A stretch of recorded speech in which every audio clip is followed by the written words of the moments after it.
Hello guys, I'm Nidhi and I'm going to tell you about compare basically inductive and deductive method.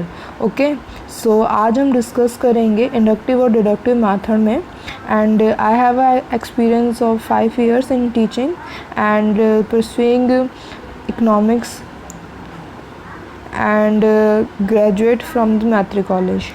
So shall we start? Yes, of course. सो आज हम compare करेंगे inductive और deductive method के बारे में. सो ये किसके लिए इम्पॉर्टेंट है? जिसने सीटेट क्लियर करना है उसके लिए इम्पॉर्टेंट है, both first level and the second level.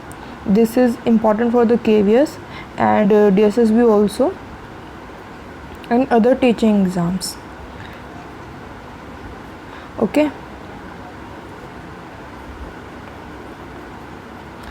सो हम स्टार्ट करते हैं. फर्स्ट ऑफ ऑल कि यहाँ पे क्या लिखा हुआ है, one proceed from particular to general. तो हमें फर्स्ट चीज़ यहाँ पे पता चली कि पर्टिकुलर टू जर्नल जो इंडक्टिव मेथड है वो जाता है. अब कैसे ये हो जाएगा कि पर्टिकुलर टू जर्नल जाएगा. फॉर एग्ज़ाम्पल कि आपको अपने बच्चों को, आप टीचर हो और सपोज़, और आपने फर्स्ट क्लास के बच्चों को बताना है कलर्स के बारे में बताना है, तो आप उनको ये थोड़ी ना कहोगे बच्चों चलो कलर्स के बारे में बताओ. नहीं, आप ऐसे स्टार्ट करोगे ना कि फ़र्स्ट ऑफ ऑल चलो आप अपना बताओ कि हेयर का रंग कैसा होता है. फिर आप पूछोगे कि टिथ का रंग कैसा होता है. फिर स्टार्ट करोगे आप आज आपने कौन कौन सी चीज़ें देखी या ट्री का कलर कैसा होता है. फिर वो आप डिस्कस करोगे. तो ये सारे ये मेथड कौन सा आपने जब एग्ज़ाम्पल से लेके जाओगे और अपने कॉन्सेप्ट पे, तो आपका पर्टिकुलर टू जर्नल होगा. वो आपका क्या होगा? पर्टिकुलर टू जनरल होगा. सेम एज़ वो आपका क्या होगा? वो आपका कंक्रीट टू एब्स्ट्रैक्ट होगा. ठीक है. अब ये क्या रहता है? ये इम्पॉर्टेंट रहता है, अप्रोप्रिएट रहता है, सबसे सुटेबल रहता है. किसके लिए? बिगनिंग के लिए.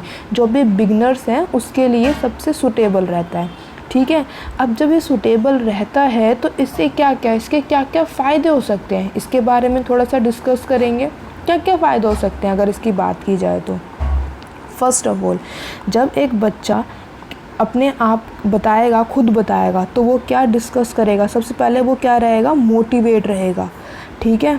वो मोटिवेट रहेगा. वो क्या करेगा? एक्टिव पार्टिसिपेशन करेगा, एक्टिवली पार्टिसिपेट करेगा.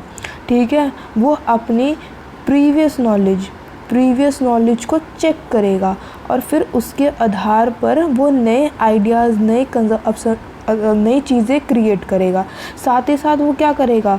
उसके अंदर साइंटिफिक मेथड, जो हमारा नेक्स्ट है, साइंटिफिक मेथड डेवलप्ड होएगा. उसके अंदर डिस्कवरी वाली चीज़ आएगी कि इसको हमें करना चाहिए. तो हमारा यहाँ पे सेम वही पॉइंट है कि जो भी एक बच्चा है वो कैसा होगा? वो मोटिवेटेड होगा सेल्फ स्टडी के लिए. ठीक है. साथ ही साथ वो प्रीवियस नॉलेज को अपनी आगे बढ़ाएगा, कोऑर्डिनेट करेगा, अच्छे से परफॉर्म करेगा जो बच्चा है. ठीक है. ये सारे इसके क्या हैं? फ़ायदे हैं, ये इसके बेनिफिट्स हैं. आगे हम बात करते हैं जो दे रखा है ये डिडक्टिव मेथड के बारे में. जो डिडक्टिव मेथड है वो कैसा है? वो प्रोसीड करता है जर्नल टू पर्टिकुलर. कैसे? General to particular. ठीक है. ये बेसिकली किसके लिए है? उनके लिए है जो कि अपर प्राइमरी क्लासेस के लिए बेस्ट है, जो कि मैथ्स में खासकर जिनको फार्मूलेज वगैरह लर्न करने होते हैं. ठीक है. अब इसके बाद और चीज़ देखते हैं कि अप्रोप्रिएट किसके लिए है. ये अप्रोप्रिएट है जो प्रैक्टिस करने वाले हैं, जो कि एप्लीकेशन वाले हैं. मतलब कि जो डिडक्टिव मेथड है वो एक ऐसा स्टेज है. कौन सा स्टेज है? वो एक ऐसा स्टेज है जो कि एप्लीकेशन बेस्ड हो, जो कि प्रैक्टिस बेस्ड हो. दैट्स वाई मैंने यहाँ पे किसका नाम लिया था? मैंने यहाँ पे मैथ्स का नाम लिया था. अगर हम साइंस की भी बात करते हैं, साइंस में भी फ़िज़िक्स की बात करते हैं, तो फ़िज़िक्स वाले में भी ये वाली फ़िज़िक्स में भी अगर हम साइंस की बात करते हैं तो साइंस में भी ये वाली सारी चीज़ें आ जाती है. ठीक है.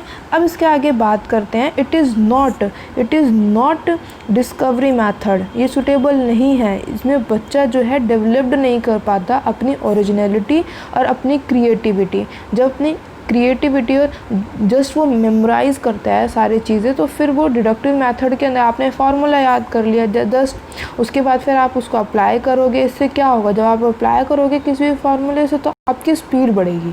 ठीक है, इम्पॉर्टेंट है, स्पीड बढ़ेगी, एफिशिएंसी बढ़ेगी, स्किल्स डेवलप्ड होंगी।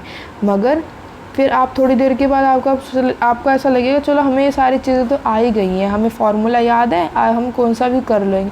तो आप थोड़ी देर के लिए मोटिवेट रहेंगे मगर ज़्यादा मोटिवेट नहीं रहेंगे।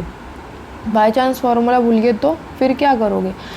ठीक है, तो ये बच्चा इस तरीके की थिंकिंग इसमें आ जाती है। ये क्या है, एक साइकोलॉजिकल है, मगर जो डिडक्टिव मेथड है वो साइकोलॉजिकल नहीं है। ठीक है, इसके अंदर बच्चे के केयर के जो बच्चे की इंटरेस्ट के ऊपर बात नहीं की गई है, मगर यहाँ पे की गई है, उसके अकॉर्डिंग लिया गया है सब कुछ चीज़ें इंडक्टिव मेथड में। आगे यहाँ पे बात की गई है कि जो इंडक्टिव मेथड है वो क्या है, वो सूटेबल है क्लासेस, लोअर क्लासेस के लिए सूटेबल है। ठीक है, क्योंकि ये क्या प्रोवाइड करता है, ये डायरेक्ट एक्सपीरियंसेस प्रोवाइड करता है, साथ ही कंक्रीट एक्सपीरियंसेस प्रोवाइड करता है। ठीक है, जब इसमें बच्चे को पता चल रहा है कि कोई चीज़ कैसे हो रही है, कोई चीज़ क्यों हो रही है, हाउ, वाई, ये सारी चीज़ें उसको पता चल जाती है, तो फिर वो मेमोराइजेशन की तरफ नहीं जाता। उसको फिर वो सारी चीज़ें, जब उसको ये सब चीज़ें का पता चल गया तो वो मेमोराइज़ नहीं करेगा, वो समझेगा, वो अंडरस्टैंड करेगा इन सारी चीज़ों को, है ना। तो यहाँ पे इसलिए कहा गया है reasoning is vivid, any doubts about how and why for the formulas are clear in the beginning में ही वो क्लियर हो जाते हैं। At the advance stage it is not so beneficial, ये एडवांस स्टेज के लिए बेनिफिशियल नहीं है। एडवांस स्टेज मतलब जो कि आपकी अपर प्राइमरी क्लासेस होती है, जब आप टीच करोगे तो अपर प्राइमरी क्लासेस के लिए इंडक्टिव मेथड कभी कभी सूटेबल नहीं होता 90% केसेस में। हमने यहाँ पे डिस्कस किया था जो बच्चा होता है वो क्या करता है, एक्टिवली पार्टिसिपेट करता है किसी चीज़ का। ठीक है, of the student in teaching process के अंदर। आगे हम डिस्कस करते हैं कि यह सूटेबल नहीं है लोअर क्लासेस के लिए, एब्स्ट्रैक्ट नेचर का होता है। बिल्कुल सही बात की है, एब्स्ट्रैक्ट नेचर का इसलिए होता है क्योंकि इसमें जस्ट आपको फार्मूला बता दिया। अब फार्मूला जब आपको पता चल गया उसके बाद व्हाट इज़ नेक्स्ट, अब आप क्वेश्चन करने लगोगे या फिर कोई चीज़ करने लगोगे, उसके पीछे का आपको रीज़न नहीं पता चला कि ये फार्मूला क्यों क्रिएट हुआ, why this formula is created, तो आपको ये चीज़ें नहीं पता चली है, तो फिर आप कैसे कर पाओगे, आप नहीं उसको समझ पाओगे, है ना। आपको जस्ट ये क्या करना पड़ेगा, मेमोराइज़ करना पड़ेगा, जस्ट आपको ये रोट करना पड़ेगा, याद करना पड़ेगा। ठीक है, जब आपको इस चीज़ के बारे में नहीं पता होगा, आप नहीं पता लगा सकते, तो आप हमेशा किस चीज़ में रहेंगे, आप हमेशा डाउट में रहेंगे। ठीक है, आगे डिस्कस करते हैं at this advanced stage the deductive method suit. जो डिडक्टिव मेथड है वो एडवांस स्टेज को सूट करता है ना। क्यों सूट करता है एडवांस स्टेज को, क्योंकि इसके अंदर जो बच्चा होता है उसका फोकस क्या रहता है कि किस तरीके से हमें कोई चीज़ को कैसे निकालना है।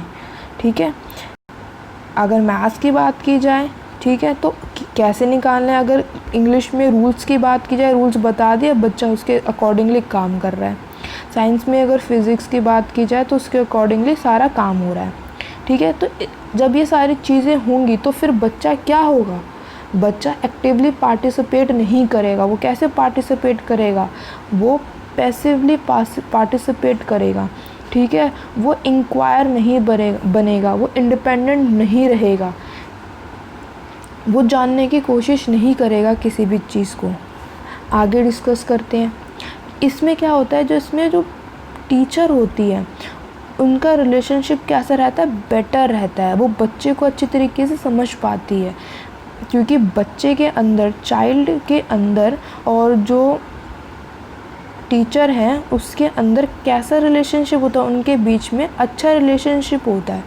ठीक है, it demands a lot of time, ये इसका क्या है, ड्रॉबैक है, हम इसको ड्रॉबैक कह सकते हैं। क्यों कह सकते हैं, क्योंकि इसमें क्या है, बहुत ज़्यादा टाइम कंज्यूम होता है। किसकी तरफ से, टीचर की तरफ से भी होता है और साथ साथ स्टूडेंट की तरफ से होता है, इन दोनों की तरफ से होता है। जब इन दोनों की तरफ से होता है तो इसमें अब जब ये सारी चीज़ें होंगी तो ये बहुत ज़्यादा क्या होगा, ये बहुत ज़्यादा कॉस्टली भी होगा, ठीक है, बहुत ज़्यादा कॉस्टली होगा। किस चीज़ को किस तरीके कैसे कॉस्टली होगा, मान लीजिए कोई चीज़ समझानी है और कंक्रीट वे में समझानी है, उसके लिए मटेरियल चाहिए होगा और टाइम कंज्यूमिंग तो होगा ही।